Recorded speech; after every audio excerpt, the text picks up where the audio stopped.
Hey everyone, I'm Jeremy, and this is Telon Times, Episode 5. This is the show all about the classic MMORPG, Vanguard, Saga of Heroes. I had to switch things up for Episode 5. I was intending to do the third part of the guild housing and player housing tour, because the last two episodes I did one for the continent of Thestra, one for the continent of Kalia, and I was going to do Kojan this week, but I couldn't get a guild hall and player house lined up.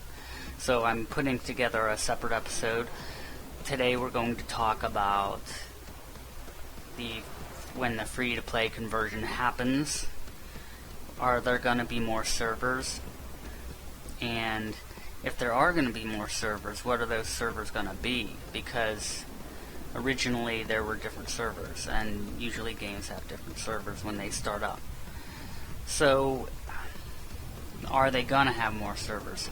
Well, there's one thing that might be a tip-off. It might be a clue.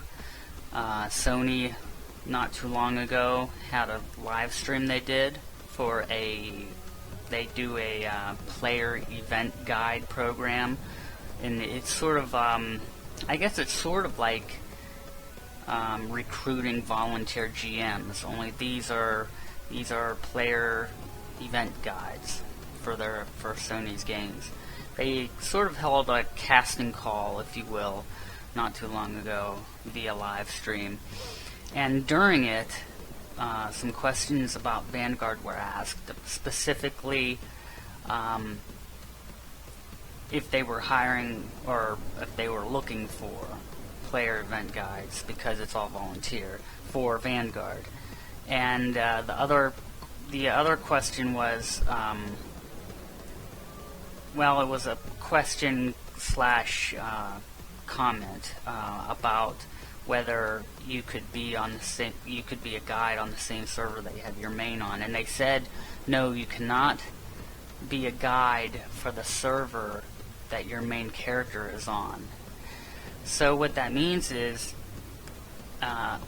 or what it hints at, I think, maybe, or that's at least what people started thinking, that is a tip-off that Vanguard's going to be getting more servers as soon as the free-to-play conversion happens, because right now there's only one US server and only one European server.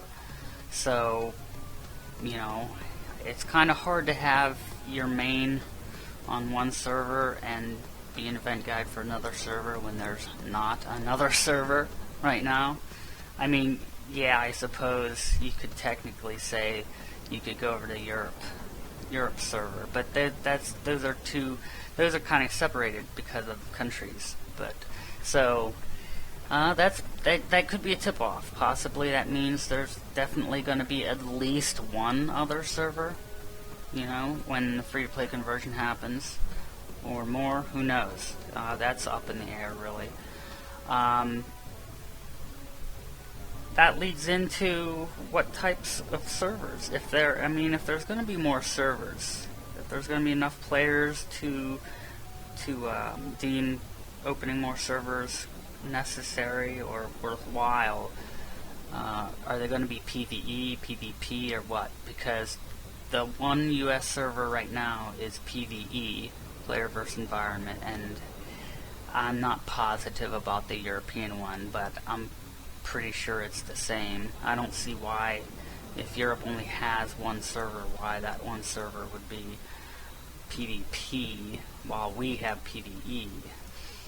So, originally, Vanguard had 3 different types of servers. They had the PvE, player versus environment, that we still have. Then they had a team, player versus player. Then they had the free-for-all, player versus player, which I found interesting, because free-for-all is not very popular. I know some other games like Runes of Magic, they have a free-for-all on all their PvP servers. That's just the way PvP is in Runes of Magic. Of course, they've mitigated a lot of that via the gear and the gear locking and specifics of how the game works. So, you know, personally, I would kind of like to see both of those other types come back. I don't know what they mean by team player versus player. I don't know if that means it's like a separated battleground. It seems to me it has to be sanctioned by both sides, have to be willing parties. That's what it sounds like to me. Because obviously free-for-all is just the entire world, and you're thrown into you're subject to PvP. You could get ganked at any second, you know what I mean? I could be chopping down a tree, and if I'm not watching my back, I could blammo be attacked from behind when I wasn't paying attention. But you know, I would like to see free-for-all. I know it's not popular, and personally I don't know why it's not popular. It's just, it's something that I'll salute this guy real quick. It's something that I like, even though I'm not much of a PvP player. I guess I'm what you'd call a Care Bear, I guess. I kind of fit in between.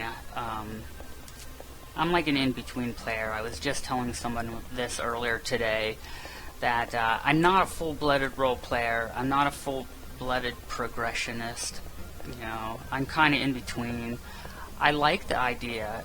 When I was on Runes of Magic, I started on the PvP because I just liked the idea that I could be gathering and trying to craft and be anywhere in the world and suddenly be attacked.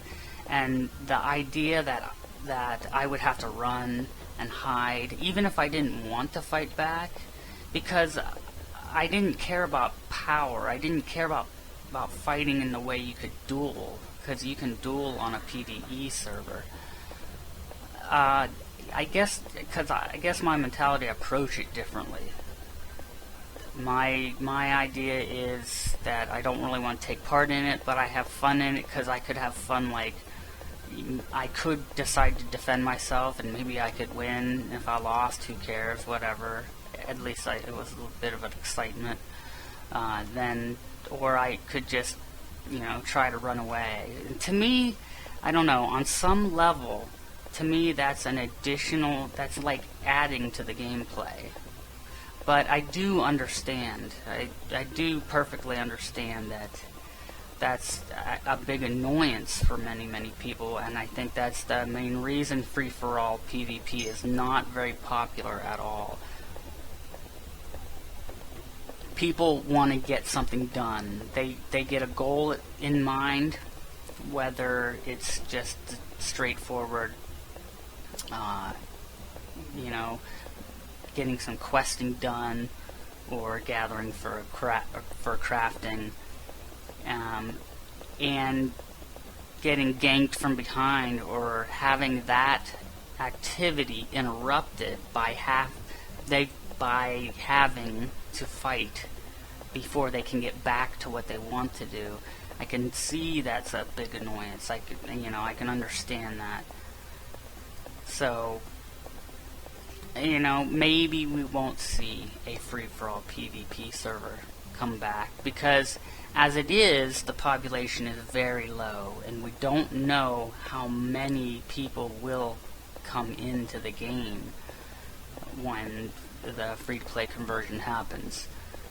You know, maybe it's a resounding, success, and they end up opening like a dozen servers, or, you know, originally there was, I think, 14 servers, so, you know, who knows, maybe they could end up with more. It could be so popular. There's a level that we just don't know for sure about, but, my guess is it's not going to be that popular. I don't like to sound too negative because I love the game and I hope the best for it. But we'll just have to wait and see. So that's about it for this week. I just wanted to keep it real short. Cover, mention the free-to-play conversion, mention what they said on the Sony live player event guide live stream that could hint the possibility of at least one more server as soon as the game switches over to the free-to-play, and what, speculation on what those servers might be.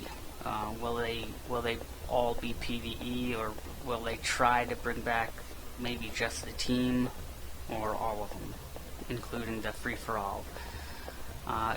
Ultimately, we'll find out when the time comes. But so, in the meantime, if you want to find me, you can tweet me on Twitter. I'm at Jeremy_Stratton. And you can find me on my blog, Just One More, and both of those links will be in the description below, along with full description and information about today's podcast, or vidcast. So, write your questions, comments in the description below, and subscribe if you'd like. This does come out every Sunday. So, we'll say goodbye today, but I'll see you next Sunday.